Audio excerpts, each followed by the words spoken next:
ದೇವೇಗೌಡರು ನನ್ನನ್ನ ಉಪಮುಖ್ಯಮಂತ್ರಿ ಸ್ಥಾನದಿಂದ ತೆಗೆದುಹಾಕಿರಬಹುದು, ಆದ್ರೆ ಲಕ್ಷಾಂತರ ಜನರು ಇದಾರಲ್ಲ ಕರ್ನಾಟಕದಲ್ಲಿ, ಲಕ್ಷಾಂತರ ಜನರ ಹೃದಯದಿಂದ ಮನಸ್ಸಿನಿಂದ ತೆಗೆದುಹಾಕಲಿಕ್ಕೆ ದೇವೇಗೌಡರ ಕೈಲಿ ಸಾಧ್ಯ ಇಲ್ಲ.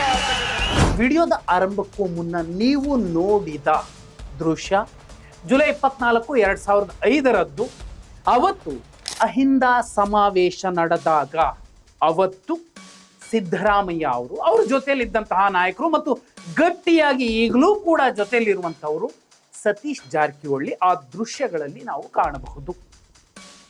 ಅಹಿಂದ ಅನ್ನುವಂತಹ ಸಿದ್ಧಾಂತಕ್ಕೆ ಶಕ್ತಿಯಾಗಿ ಸಂಪನ್ಮೂಲವಾಗಿ ಸಾಕಷ್ಟು ಜನ ದುಡಿದಿದ್ದಾರೆ.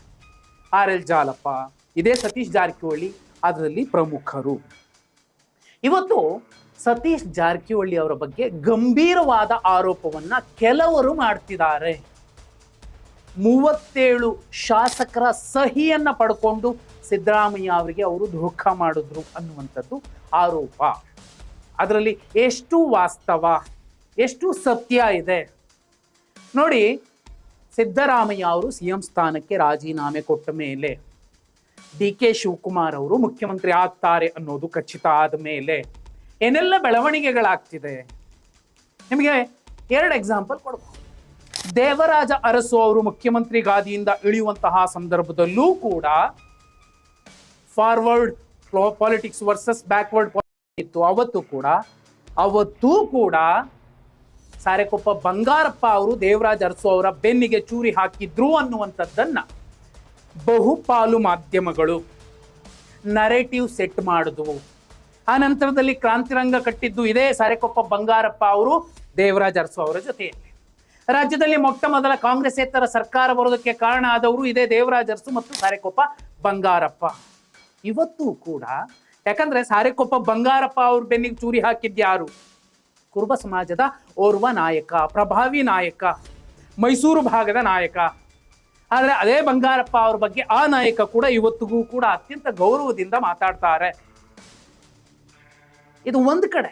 ಈಗ ಸತೀಶ್ ಜಾರಕಿಹೊಳಿ ಅವರ ಬಗ್ಗೆ ಇರುವಂತಹ ಆರೋಪ ಸತ್ಯಾಸತ್ಯ.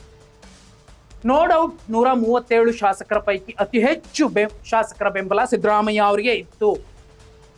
ಶಾಸಕರ ಸಹಿ ಸಂಗ್ರಹ ಮಾಡುವಂತಹ ದರ್ದು ಸತೀಶ್ ಜಾರಕಿಹೊಳಿ ಅವರಿಗೆ ಯಾಕೆ ಬಂದಿತ್ತು, ಯಾಕಿತ್ತು ನೋಡಿ.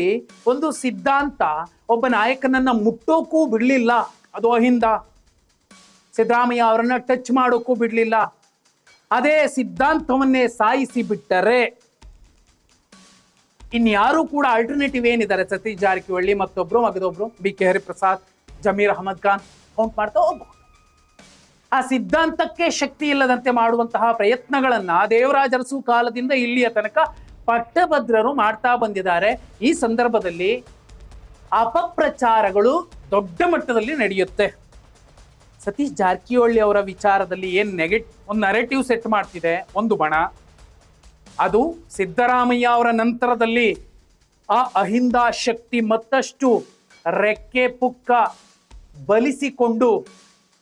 ಬಲಿತುಕೊಂಡು ಎದ್ದು ನಿಂತು ಬಿಟ್ಟರೆ ಇನ್ನಷ್ಟು ಸಮಸ್ಯೆಗಳಾಗುತ್ತೆ, ನಾವು ಅವ್ರನ್ನ ಮಾತಾಡ್ಸೋಕ್ಕಾಗೋದಿಲ್ಲ ಅನ್ನುವಂತಹ ವಾಸ್ತವ ಸಂಗತಿ ಅರ್ಥ ಮಾಡಿಕೊಂಡ ಮೇಲೆ ಸತೀಶ್ ಜಾರಕಿಹೊಳಿ ಅವರ ವಿರುದ್ಧ ಒಂದು ನರೇಟಿವ್ ಸೆಟ್ ಆಗಿದೆ.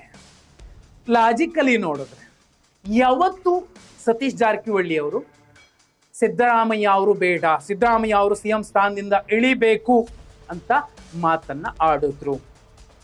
ಅದೇನೇ ಇರಲಿ, ಬೆಳಗಾವಿ ರಾಜಕಾರಣ, ಇವತ್ತಿನ ರಾಜಕೀಯ ವಿದ್ಯಮಾನಗಳು ಎಲ್ಲವನ್ನ ನೋಡಿದಾಗ ಸತೀಶ್ ಜಾರಕಿಹೊಳಿ ಅವರು ಸಿದ್ದರಾಮಯ್ಯ ಅವ್ರ ಜೊತೆಲಿ ಎಷ್ಟು ಗಟ್ಟಿಯಾಗಿ ನಿಂತಿದ್ದಾರೆ ಅನ್ನೋದು. ಇದು ಜುಲೈ 24 ಇಲ್ಲಿ ತನಕ ಸರಿಸುಮಾರು 3 ದಶಕ ಜೊತೆಲಿರೋರು, ದಿನ ಜೊತೆಲಿದ್ದವರು ಏಕಾಏಕಿ ಈಗ ಹಂಗಾದ್ರೆ ಈಗ ಸಾರೆಕೊಪ್ಪ ಬಂಗಾರಪ್ಪ ಅವರು CM ಸ್ಥಾನಕ್ಕೆ ರಾಜೀನಾಮೆ ಕೊಟ್ಟ ಮೇಲೆ ಅಹಿಂದ ಅಥವಾ ಬ್ಯಾಕ್ವರ್ಡ್ ಪಾಲಿಟಿಕ್ಸ್ ಸತ್ತೋಯ್ತಾ?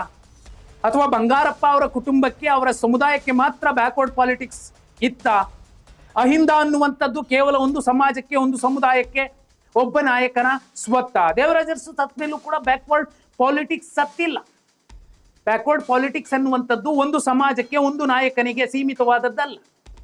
ಒಂದು ವೇಳೆ ಆ ರೀತಿ ಅಂದುಕೊಂಡ್ರೆ ನಮ್ಮಲ್ಲಿ ಈರ್ಷ್ಯೆ ತುಂಬಿದೆ ಅಥವಾ ನಮ್ಮಲ್ಲಿ ಸ್ವಾರ್ಥ ತುಂಬಿದೆ.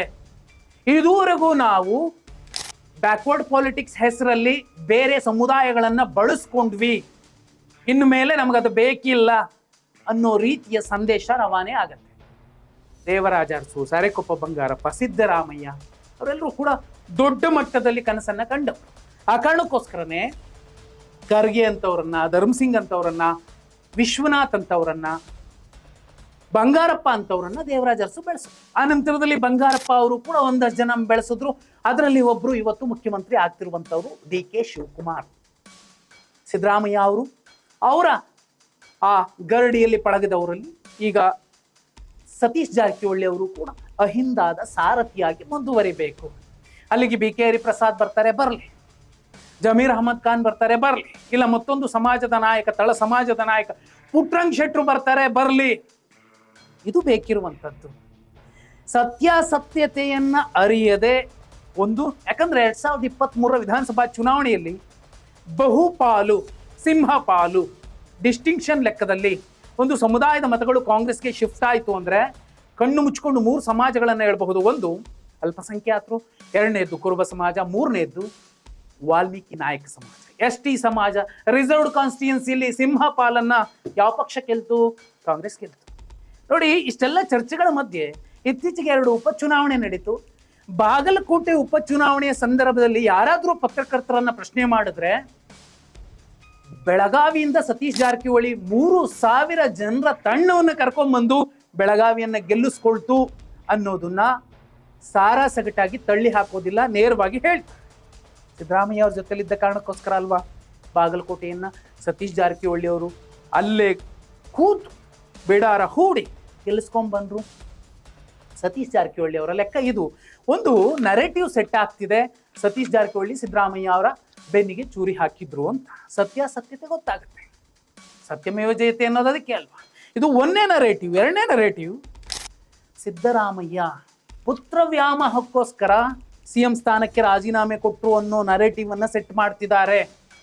ಪರಿವಾರವಾದದ ವಿರುದ್ಧ ಪದೇ ಪದೇ ಧ್ವನಿ ಎತ್ತುತ್ತಿದ್ದಂತಹ ಸಿದ್ದರಾಮಯ್ಯ ಅವರು ಈಗ ತಮ್ಮ ಮಗನಿಗೋಸ್ಕರ DCM ಪೋಸ್ಟ್ ಸಿಗುತ್ತೆ, ತಮ್ಮ ಪತ್ನಿಗೋಸ್ಕರ, ಪಾಪ ಆ ಹೆಣ್ಣುಮಗಳು ಇದುವರೆಗೂ ಹೇಗಿದ್ದಾರೆ ಅಂತ ಬಹುಪಾಲು ಪತ್ರಕರ್ತರಿಗೆ ಗೊತ್ತು, ಹೊರಗೂ ಬರಲ್ಲ. ಅಂತಹ ಹೆಣ್ಣು ಮಗಳಿಗೆ ಆಕೆಯ ಬಗ್ಗೆಯೂ ಕೂಡ ಒಂದಷ್ಟು ಮಾತುಗಳನ್ನು ಆಡ್ತಿರೋ ಸಂದರ್ಭದಲ್ಲಿ ಸಿದ್ದರಾಮಯ್ಯ ಪುತ್ರ ವ್ಯಾಮೋಹಿ, ಧೃತರಾಷ್ಟ್ರ ಪ್ರೇಮಕ್ಕೋಸ್ಕರ ಹೀಗೆಲ್ಲ ಮಾಡ್ತಿದ್ದಾರೆ ಅನ್ನೋ ನರೇಟಿವ್ ಸೆಟ್ ಆಗ್ತಿದೆ. ಅದನ್ನ ಸೆಟ್ ಮಾಡ್ತಿರುವಂಥದ್ದು. DCM ಪೋಸ್ಟ್ ನನ್ನ ಮಗನಿಗೆ ಬೇಡ, ಮಿನಿಸ್ಟರ್ ಪೋಸ್ಟು ಕೊಡಬೇಡ ಅಂತ ಪದೇ ಪದೇ ಹೈಕಮಾಂಡ್ ಮುಂದೆ ಹೇಳ್ತಿರುವಂತಹ ಸಿದ್ದರಾಮಯ್ಯ ಅವರ ವಾದ ಒಂದು ಕಡೆ ಆದರೆ, ಮಾಧ್ಯಮಗಳು, ಒಂದಷ್ಟು ಜನ ಪ್ರಭಾವಿಗಳು, ಇನ್ಫ್ಲೂಯೆನ್ಸರ್ಸ್, ಇಲ್ಲ ಸಿದ್ದರಾಮಯ್ಯ ತಮ್ಮ ಮಗನಿಗೆ DCM ಪೋಸ್ಟ್ ಕೊಡಿಸ್ತಾರೆ, ಒಳ್ಳೆ ಖಾತೆ ಕೊಡಿಸ್ತಾರೆ ಅಂತೆಲ್ಲ ಚರ್ಚೆಗಳನ್ನು ನಡೆಸ್ತಿರೋದೇನಕ್ಕೆ? ಇಷ್ಟು ದಿನದ ರಾಜಕಾರಣಕ್ಕೆ ಒಂದು ಕಳಂಕ ಬಳಿಲಿಕ್ಕೆ ಒಂದು ಪ್ರಯತ್ನ ಆಗ್ತಿದೆ. ಆದರೆ ಸಿದ್ದರಾಮಯ್ಯ ಅವರು ಧೃತರಾಷ್ಟ್ರ ಪ್ರೇಮವನ್ನ ಇಲ್ಲಿ ಪ್ರದರ್ಶಿಸಿಲ್ಲ, ಅಥವಾ ತಮ್ಮ ಮನೆಯವ್ರಿಗೊಂದು ರಾಜ್ಯಸಭಾ ಸ್ಥಾನ ಸಿಗಲಿ ಅಂತ ಅವರು ದುಂಬಾಲು ಬಿದ್ದಿಲ್ಲ. ಈಗಲೂ ಕೂಡ ಅವರು ನನಗೆ ಯಾವ ಹುದ್ದೆಗಳು ಬೇಡ, ನಮ್ಮ ಕುಟುಂಬಕ್ಕೂ ಬೇಡ, ಹೈಕಮಾಂಡ್ ಹೇಳಿತ್ತು, ನಾನು ರಾಜೀನಾಮೆ ಕೊಟ್ಟಿದ್ದೀನಿ ಅನ್ನೋದನ್ನೇ ಹೇಳ್ತಿರುವಂಥದ್ದು. ಇದು ಎರಡನೇ ನರೇಟಿವ್. ಮೂರನೇ ನರೇಟಿವ್ ಈಗ ಆಡಿಯೋ, ಜಮೀರ್ ಅಹಮದ್ ಖಾನ್ ಅವರ ಆಡಿಯೋ ವಿವಾದ. ಅದರ ಸತ್ಯಾಸತ್ಯತೆ